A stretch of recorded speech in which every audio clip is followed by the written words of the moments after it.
Good morning dear friends. आप सभी का स्वागत है राधे क्लासेस पर। तो मित्रों, आज हम लोग शैक्षिक मूल्यांकन की 2016 का जो प्रीवियस ईयर का पेपर है उसको हम लोग करेंगे। तो प्रीवियस ईयर के इस 2016 के शैक्षिक मूल्यांकन के पेपर की सारी सोल्यूशन आज की इस वीडियो में आपको दिया जाएगा। तो मित्रों, अगर आज चैनल पर आप नए बने हुए हैं तो प्लीज़ चैनल को सब्सक्राइब कर लीजिए और वीडियो को लाइक करके अपने मित्रों के साथ साझा करिए ताकि आपके मित्र भी इस वीडियो से पढ़ सकें। तो हम लोग अपने पहले प्रश्न की तरफ चलते हैं। हम लोग का पहला प्रश्न क्या है? कह रहा है कि मूल्यांकन वह प्रक्रिया है जिसके द्वारा शिक्षक एवं छात्र यह निर्णय करते हैं कि शिक्षण लक्ष्यों को प्राप्त कर जो शिक्षण लक्ष्य है उसको प्राप्त किया जा रहा है या नहीं। यह कह रहा है कि जो मूल्यांकन होती है वो एक कैसी प्रक्रिया है जिसके द्वारा शिक्षक या फिर छात्र ऐसा निर्णय करते हैं कि जो शिक्षण का लक्ष्य है उसको प्राप्त किया जा रहा है या फिर नहीं। यह कथन किसका है? तो यह कथन है क्रॉनबेक की। किसकी है? क्रॉनबेक की। नेक्स्ट क्वेश्चन हमारे पास क्या है? मापन होता है। जो मापन होता है वो कैसा होता है? तो मापन आपका जो होता है वो मात्रात्मक होता है। कैसा होता है? मात्रात्मक होता है। नेक्स्ट क्वेश्चन, व्यक्तित्व के सभी पक्षों का मूल्यांकन किया जा सकता है। जो व्यक्तित्व के सारे पक्ष होते हैं, मतलब जितने भी पक्ष होते हैं, उन सारे पक्षों का मूल्यांकन कैसे किया जा सकता है? तो व्यापक मूल्यांकन के द्वारा जो होता है वो व्यक्तित्व के सभी पक्षों का मूल्यांकन किया जा सकता है। नेक्स्ट क्वेश्चन, ज्ञान, बोध व अनुप्रयोग का संबंध मूल्यांकन के किस पक्ष से है? कह रहा है कि ज्ञान, बोध व अनुप्रयोग का जो संबंध होता है वो मूल्यांकन के किस पक्ष से होता है? तो वो आपका संज्ञानात्मक पक्ष से होता है। संज्ञानात्मक पक्ष का मतलब होता है जिसमें संज्ञान हो, जिसमें क्या हो? संज्ञान हो। तो आप देखोगे तो ज्ञान में भी, बोध में भी और अनुप्रयोग में भी ये ऐसे संबंध हैं जिनमें संज्ञानात्मक पक्ष के द्वारा इनकी मूल्यांकन की जा सकती है। नेक्स्ट क्वेश्चन, सत्र के अंत में किया जाने वाला मूल्यांकन क्या कहलाता है? जब आप साल भर पढ़ लेते हैं तो आप साल भर पढ़ने के बाद एक वार्षिक पेपर आप देते हैं, तो उसी को हम लोग क्या कहते हैं? वार्षिक मूल्यांकन कहते हैं। तो सत्र के अंत में जो मूल्यांकन होता है उसको क्या कहा जाता है? उसको वार्षिक मूल्यांकन कहा जाता है। नेक्स्ट क्वेश्चन, प्रायोगिक मूल्यांकन होता है। जो प्रायोगिक मूल्यांकन होता है वो आपका क्या होता है? तो जो प्रायोगिक मूल्यांकन होता है वो कह रहा है कि विज्ञान, भूगोल तथा कृषि में होता है, या हिंदी तथा कृषि में, संस्कृत में होता है, या इतिहास तथा नागरिक शास्त्र में होता है।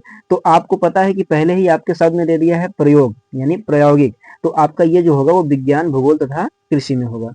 जैसे यहाँ देखो, विज्ञान, भूगोल तथा कृषि में प्रायोगिक मूल्यांकन होता है। नेक्स्ट क्वेश्चन हमारे पास है, उत्तम परीक्षण की विशेषता नहीं है। जो उत्तम परीक्षण होती है उसकी विशेषता इसमें से कौन सी नहीं है? तो जो कठोरता होती है वो उत्तम परीक्षण की विशेषता नहीं होती है, क्योंकि जब जब परीक्षण किया जाता है तो आप कठोर होकर के परीक्षण आपको नहीं करनी चाहिए। ठीक है, आप वैधता के साथ करिए, विश्वसनीयता के साथ करिए, वस्तुनिष्ठता के साथ करिए, लेकिन कठोर होकर के आप उत्तम परीक्षण नहीं कर सकते हैं। नेक्स्ट क्वेश्चन हमारे पास है, छात्रों के प्रारंभिक ज्ञान का मूल्यांकन किया जाता है। जो छात्रों का प्राथमिक ज्ञान होता है उसका मूल्यांकन किसके द्वारा किया जाता है? तो आप जानते हैं मौखिक मूल्यांकन के द्वारा ही छात्रों का प्रारंभिक ज्ञान का मूल्यांकन किया जाता है। जब आप कहीं नाम लिखाने अपने बच्चे को लेकर के जाते हैं तो वहाँ पे जो प्रिंसिपल होता है या जो स्टाफ होते हैं, आप देखोगे बच्चे से कुछ मौखिक चीजें पूछेंगे जिससे उनको पता चल जाती है कि ये जो बच्चा है इसके पास कैसी प्रारंभिक नॉलेज है। नेक्स्ट क्वेश्चन हमारे पास है, छात्रों की रुचियों, संवेगों एवं मनोवृत्तियों से संबंधित मूल्यांकन का पक्ष कहलाता है। जो छात्रों की रुचि होती है और संवेग होती है तथा मनोवृत्ति होती है, जो इनसे संबंधित मूल्यांकन पक्ष होता है वो क्या कहलाता है? तो वो भावात्मक पक्ष कहलाता है। क्योंकि जो रुचि होती है या फिर जो संवेग होती है या फिर जो मनोवृत्ति होती है, ये सारे के सारे जो चीज होते हैं वो भाव से जुड़े होते हैं। बच्चे के किससे जुड़े होते हैं? भाव से। इसलिए ये क्या हो जाएगा? भावात्मक पक्ष हो जाएगा। नेक्स्ट क्वेश्चन, ब्लूप्रिंट का संबंध है। जो ब्लूप्रिंट होता है इसका संबंध होता है प्रश्न पत्र निर्माण से। किससे होता है? प्रश्न पत्र निर्माण से। ये क्वेश्चन इंपॉर्टेंट है, ये क्वेश्चन कई बार पेपर में आ चुका है। नेक्स्ट क्वेश्चन, छात्रों की त्रुटियां का ज्ञान होने पर उन्हें दूर करने के लिए किया जाने वाला शिक्षण क्या कहलाता है?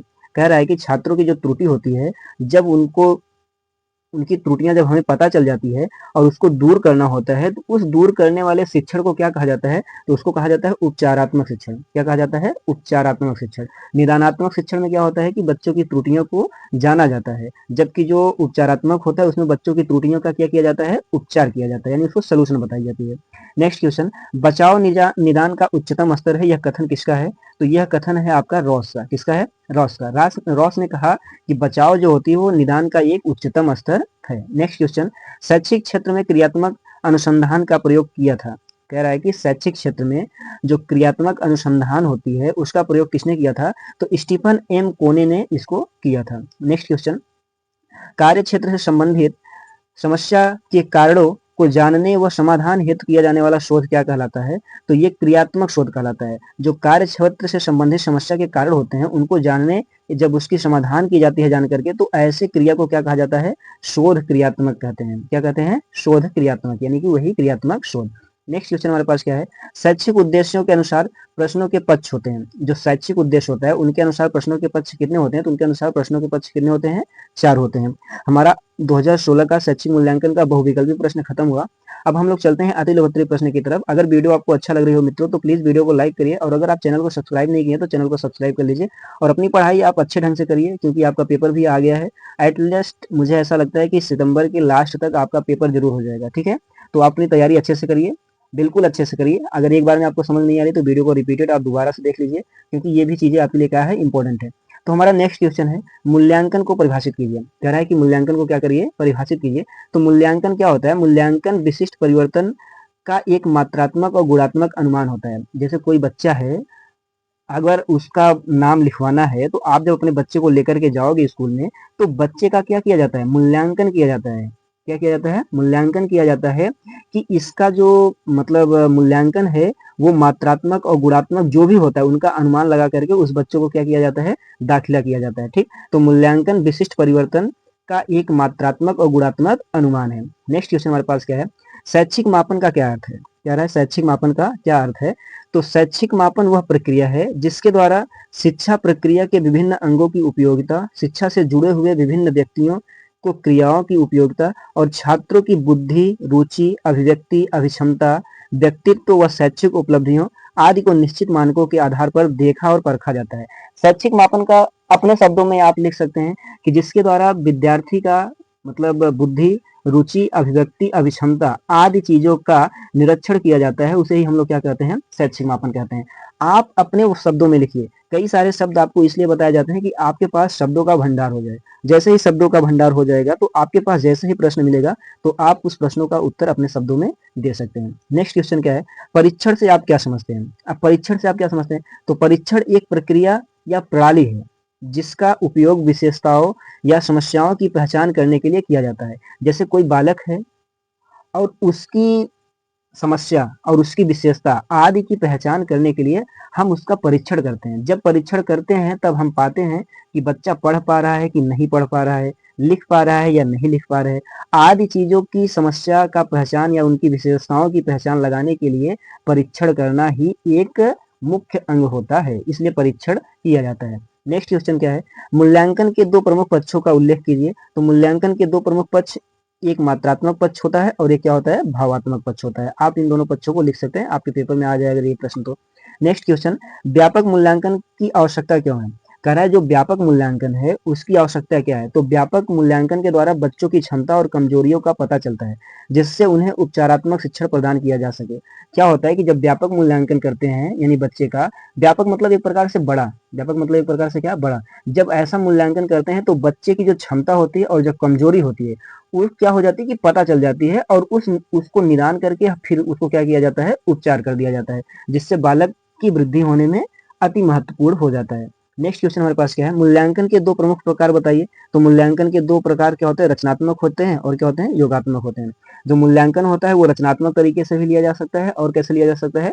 योगात्मक तरीके से भी लिया जा सकता है। नेक्स्ट क्वेश्चन, अच्छे परीक्षण में यथार्थ यानी कि जो वैधता होती है का क्या अभिप्राय है? जो अच्छा परीक्षण होता है उसमें यथार्थता का क्या अभिप्राय होता है?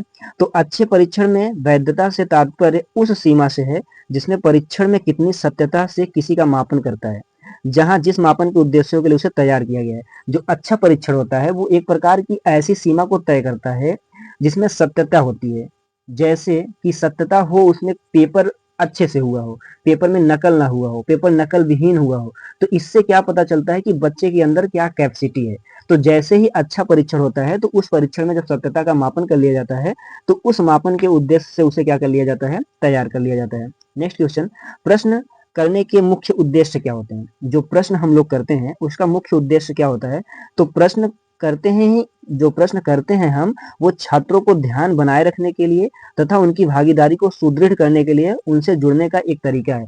जैसे जब बालक क्लास में बैठा रहता है, कई सारे बालक क्लास में बैठे रहते हैं और जब उनको अध्यापक पढ़ाता रहता है तो अध्यापक जानबूझ करके प्रश्न को पूछता है, इसलिए प्रश्नों को पूछता है जिससे कि बालक की रुचि उस क्लास में बनी रहे, बालक का ध्यान भंग ना हो, क्योंकि बालक उस उन चीजों से ये मतलब एक प्रकार से डर समझ लीजिए या अपने सब्जेक्ट से रिलेटेड उसको एक प्रकार से जुड़ाव, क्योंकि जैसे ही उसे लगेगा कि अभी अगर मैंने ध्यान नहीं दिया तो सर कोई प्रश्न पूछ सकते हैं, तो जो प्रश्न होता है उसका सबसे बड़ा उद्देश्य होता है कि बालक का ध्यान और बालक की भागीदारी क्लास में बना करके रखता है। नेक्स्ट क्वेश्चन हमारे पास क्या है, अच्छे प्रश्नों की दो प्रमुख विशेषताएं बताइए। तो जो अच्छा प्रश्न होता है वो क्या होता है कि बिना किसी स्पष्टता के स्पष्ट आसानी से समझने योग्य भाषा में तैयार किया गया होता है। पहली बात तो अपने भाषा में आप लिख सकते हो, जो अच्छा प्रश्न होता है उसका मुख्य उद्देश्य ये होता है कि वो स्पष्ट हो, स्वच्छ हो, साफ सुथरे शब्दों में हो और वो प्रश्न आसानी से बच्चे को क्या हो सके, समझ में आ सके। ठीक। और दूसरा इसी में पॉइंट हम लिख सकते हैं, अच्छा प्रश्न सोच को उत्तेजित करता है, यानी प्रश्न ऐसा हो कि निराधार ना हो, उसका कोई आधार हो। जैसे ही प्रश्न को सोचे तो बालक, जैसे ही सुने तो बालक सोचने के लिए मजबूर हो जाए। नेक्स्ट क्वेश्चन हमारे पास क्या है, शैक्षिक उद्देश्यों के अनुसार प्रश्नों के दो प्रमुख प्रकार बताइए। कह रहा है शैक्षिक उद्देश्य के अनुसार प्रश्नों के दो प्रमुख प्रकार बताइए। तो पहला वस्तुनिष्ठ प्रश्न और दूसरा निबंधात्मक प्रश्न होता है। नेक्स्ट क्वेश्चन, क्रियात्मक शोध को परिभाषित कीजिए। क्रियात्मक शोध ऐसा अनुसंधान है जो कार्य क्षेत्र से संबंधित समस्या के कारणों को जानने व समाधान हेतु किया जाने वाला शोध होता है। पहली बात तो क्रियात्मक शोध जिसको प्रैक्टिस करते हैं, एक प्रकार से जिसको क्या कर सकते हैं, प्रैक्टिस, अभ्यास आदि चीज, ये इसीलिए किया जाता है कि जब चीजों को हम करेंगे तो चीजों में से समस्याएं उत्पन्न होकर के आएंगी, जो चीजों हमको नहीं आएंगी तो उन समस्याओं का हम समाधान करेंगे। तो इसी क्रिया को करने को क्या कहा जाता है, क्रियात्मक शोध कहा जाता है। नेक्स्ट क्वेश्चन, शिक्षा के क्षेत्र में क्रियात्मक शोध की क्या आवश्यकता है। तो शिक्षा के क्षेत्र में कम समय में अपनी सभी समस्याओं का समाधान खोजना क्रियात्मक शोध से ही संभव है। जैसे अभी आप पढ़ रहे हो और आप पढ़ते ही जाओ लेकिन आप प्रैक्टिस ना करो, आप लिखो मत, तो आपको चीजें समझ में नहीं आएंगी कि आपको आ कितना रहा है। तो अगर आपने क्रिया करना शुरुआत कर दिया तो आपको कम समय में आपको ये पता चल जाएगा कि हमारी कमियां क्या हैं, तो आप उन कमियों को खोज करके क्या करेंगे, समाधान करना शुरुआत कर देंगे। नेक्स्ट क्वेश्चन हमारे पास क्या है, क्रियात्मक शोध के दो प्रमुख उपकरणों के उल्लेख कीजिए। तो क्रियात्मक शोध के दो प्रमुख उपकरण साक्षात्कार विधि तथा अवलोकन विधि। जो क्रियात्मक शोध के दो प्रमुख हैं, पहला साक्षात्कार हो जाएगा और दूसरा क्या हो जाएगा, अवलोकन हो जाएगा। नेक्स्ट क्वेश्चन, क्रियात्मक शोध में परिकल्पना का क्या अर्थ है। तो क्रियात्मक शोध में परिकल्पना से तात्पर्य उन क्रिया विधियों से है जिनके द्वारा समस्या को समाप्त करने के लिए प्रयत्न किया जाता है। अभी मैंने आपको बताया ऊपर वाले क्वेश्चन में एज रिलेटेड वैसे ही सारे क्वेश्चन हैं। अगर आपके पास ऐसे कोई भी क्वेश्चन आता है तो आप किसी भी क्वेश्चन का ऐसे आंसर आप उसमें लिख देंगे ना तो आपको पूरा का पूरा आंसर मिलेगा, पूरा का पूरा आपको नंबर मिलेगा। क्या कर रहा है कि जो क्रियात्मक शोध होता है उसका परिकल्पना से तात्पर्य ये होता है कि जो मतलब उसमें क्रिया विधियां होती हैं उनके द्वारा समस्याओं को हम लोग क्या करते हैं, समाप्त करने का प्रयत्न करते हैं। नेक्स्ट क्वेश्चन, शिक्षा में नवाचार से क्या अभिप्राय है। नवाचार का मतलब ये होता है नई नई चीजें लाना, नई नई चीजें लेकर आना। तो शिक्षा में नवाचार वह परिवर्तन है जो पूर्व स्थित विधियों में नवीनता का संचार करे। कह रहा है शिक्षा में नवाचार की वह परिवर्तन है जो पूर्व स्थित विधियों में क्या करता है, नवीनता का संचार करता है।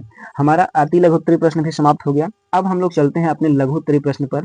तो अगर मित्रों अभी तक आप चैनल पर बने हुए हैं तो प्लीज चैनल को सब्सक्राइब कर लीजिए, क्योंकि आपके एक सब्सक्राइब से हमें वो एनर्जी मिलती है जिससे हम पढ़ाने में सदैव तत्पर होते हैं। आप चैनल को सब्सक्राइब कर लीजिए, आप भी इस परिवार के हिस्सा बनिए और अपने मित्रों के साथ वीडियो को साझा करिए, वीडियो को लाइक करिए और मेहनत करके पढ़िए। हमारे पास लघु उत्तरीय प्रश्न में पहला प्रश्न क्या है, पहला प्रश्न है मूल्यांकन की अवधारणा को स्पष्ट कीजिए। कह रहा है कि मूल्यांकन की जो अवधारणा होती है उसको स्पष्ट कीजिए। तो मूल्यांकन शैक्षिक प्रक्रिया का एक अभिन्न अंग है। मूल्यांकन केवल शैक्षिक प्रक्रिया का ही नहीं वरना जीवन की एक प्रत्येक प्रक्रिया है। क्या है, कह रहा है कि मूल्यांकन जो होता है वो शैक्षिक प्रक्रिया का एक अभिन्न अंग है। जब हम किसी चीज का ग्रहण करते हैं तो ग्रहण करने के बाद यानी शिक्षा में तो हम उसका मूल्यांकन करते हैं, एवल्यूएशन करते हैं, जिसके द्वारा हमें ये पता होता है कि हमारी वो शिक्षा किस स्तर की है। न कि ये सिर्फ शिक्षा में ही बल्कि हमारे निजी जीवन में भी इसका बहुत बड़ा मोल है, क्योंकि जब हम निजी जीवन में भी मूल्यांकन करते हैं तो हमें पता चलता है कि हमारी जिंदगी किस तरीके से चल रही है। तो मूल्यांकन की अवधारणा के दो भाग जो है, पहला मूल्यांकन की परंपरागत अवधारणा और मूल्यांकन की आधुनिक अवधारणा। परंपरागत अवधारणा का मतलब जो अवधारणा पहले से चली आ रही है और आधुनिक मतलब जो नई है। ठीक। नेक्स्ट क्वेश्चन हमारे पास क्या है, मूल्यांकन का क्या उद्देश्य है। कह रहा है कि जो मूल्यांकन है उसका उद्देश्य क्या है। तो देखो, मूल्यांकन का उद्देश्य बहुत इंपॉर्टेंट होता है। मैंने अभी अभी आपको बताया कि शैक्षिक प्रक्रिया में भी और निजी जीवन में भी मूल्यांकन का बहुत बड़ा उद्देश्य होता है। जैसे कि ज्ञान की जांच एवं विकास की जानकारी के लिए क्या होता है कि विद्यार्थी निर्धारित पाठ्यक्रम से उद्देश्यों की प्राप्ति तथा उससे उनका विकास आदि का जानकारी का पता लगाता है। जैसे कि जब हमने क्या पढ़ा, क्या समझा, क्या नहीं, इन चीजों को हम तभी जान पाएंगे, या विद्यार्थी ने क्या पढ़ा, क्या समझा, ये चीज तभी अध्यापक जान पाएगा जब उन सारी चीजों का विद्यार्थी के द्वारा क्या करेगा, मूल्यांकन करेगा, तभी उसे पता चलेगा। अधिगम की प्रेरणा, मापन तथा मूल्यांकन द्वारा अधिगम को प्रेरित किया जाता है। जैसे अभी मैं आपसे कुछ पूछूं और आपको ना आए, तो आप क्या होंगे, मैंने तो आपका मूल्यांकन किया, लेकिन अब आप सीखने के लिए प्रेरित हो जाएंगे। तो इसलिए मूल्यांकन के जरिए कहीं ना कहीं अधिगम में भी क्या मिलती है, प्रेरणा मिलती है। नेक्स्ट क्वेश्चन हमारे पास क्या है इसी में, मतलब निदान क्या होता है, इसके द्वारा निदान भी किया जाता है। मापन एवं मूल्यांकन का प्रमुख उद्देश्य विद्यार्थियों के कमजोर छात्रों की पहचान करके उन्हें आगे बढ़ाने में मदद करता है। मैंने अभी आपको बताया, जब मूल्यांकन किया जाता है, अगर बच्चे को नहीं आया तो अध्यापक को पता चल जाएगा कि इसके अंदर क्या है, समस्या है। अब निदान मतलब समस्या का पता लगाना, और जब समस्या का पता लगा लिया जाता है फिर उसका क्या कर दिया जाता है, उसका उपचार कर दिया जाता है। नेक्स्ट क्वेश्चन, मतलब इसी में, अब इसी में कई सारी पॉइंटें हैं। फिर उसके बाद हमारे पास नेक्स्ट क्वेश्चन क्या है, मापन एवं मूल्यांकन में अंतर स्पष्ट कीजिए। कह रहा है कि मापन एवं मूल्यांकन में क्या करिए, अंतर स्पष्ट कीजिए। तो आपको ज्यादा नहीं, 3-3 पॉइंट, 2-2 पॉइंट अगर आप लिख लेंगे तब भी बहुत ज्यादा हो जाएगा आपके लिए पेपर में, क्योंकि आपके पास 2 घंटे का पेपर होते हैं और कई सारे क्वेश्चन होते हैं जिसे आपको करना होता है। तो पहला क्या है, मेजरमेंट, जिसको मापन कहते हैं, एंड एवेलुएशन, जिसको मूल्यांकन कहते हैं। तो क्या है, मापन का क्षेत्र जो होता है वो संकुचित होता है, जबकि मूल्यांकन का जो क्षेत्र होता है वो क्या होता है, व्यापक होता है, बड़ा होता है। मापन का कार्य साक्ष्यों का एकत्रीकरण करना होता है। जो मापन होता है उसका कार्य होता है जो साक्ष्य होते हैं उसको एकत्रीकरण करता है, एक जगह ला करके रखता है। लेकिन मूल्यांकन का कार्य साक्ष्यों के आधार पर निष्कर्ष निकालना होता है। जो मूल्यांकन होता है वो कई साक्ष्य जब अपने पास लेकर के आता है तो उसके आधार पर वो क्या करता है, निष्कर्ष निकालता है। मापन शिक्षा का एक अभिन्न अंग नहीं हो सकता है, जबकि मूल्यांकन जो होता है वो शिक्षा का एक क्या है, अभिन्न अंग है। नेक्स्ट हमारे पास क्या है, मूल्यांकन के प्रमुख पक्ष कौन कौन से हैं। कह रहा है कि मूल्यांकन के प्रमुख पक्ष कौन कौन से हैं। तो मूल्यांकन के प्रमुख पक्ष 3 होते हैं। एक होता है संज्ञानात्मक पक्ष। क्या होता है, संज्ञानात्मक पक्ष, जिसके द्वारा क्या किया जाता है, शैक्षिक उद्देश्यों का वर्गीकरण करने हेतु ब्लूम तथा उनके सहयोगियों ने ज्ञानात्मक क्षेत्रों के उद्देश्य को जटिलता के क्रम के आधार पर विकसित किया गया है। अब आपसे पूछा जा सकता है, देखो इस क्वेश्चन में आपके पास कई सारे क्वेश्चन तैयार हो रहे हैं।